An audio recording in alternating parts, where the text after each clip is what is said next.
سلامونه ماشومانو. د دوهم پړاو دوهم درس تمرین ته ښه راغلاست. اول تمرین د شکلونو پیژندنه. لومړی لاندې شکلونه وګورئ او هر یوه ته نوم ورکړئ. دوهم تمرین د شکلونو د ځانګړتیاو پیژندنه. لاندې جملې بشپړې کړئ. مثلث درې لري. مربع څلور مساوي لري. مستطیل دوې اوږدې او دوې لنډې لري. دایره هیڅ نه لري. دریم تمرین د رسمولو تمرین. په لاندې ځایونو کې د هر نوم مخ ته د هغه شکل رسم کړئ.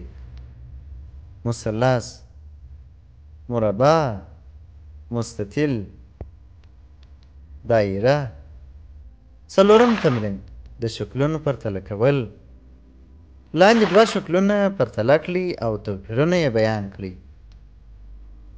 الف مربع او مستطیل. ب دایره او مثلث. پنځم تمرین د شکلونو شمیرنه.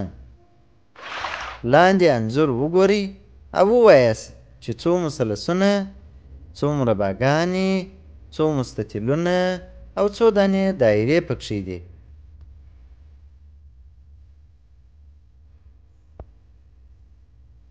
شپږم تمرین د شکلونو تشریح. هر شکل د خپلو ځانګړتیاوو له مخې تشریح کړئ.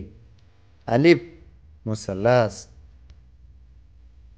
ب مربع، جیم مستطیل، دال دایره. په مخه مو ښه.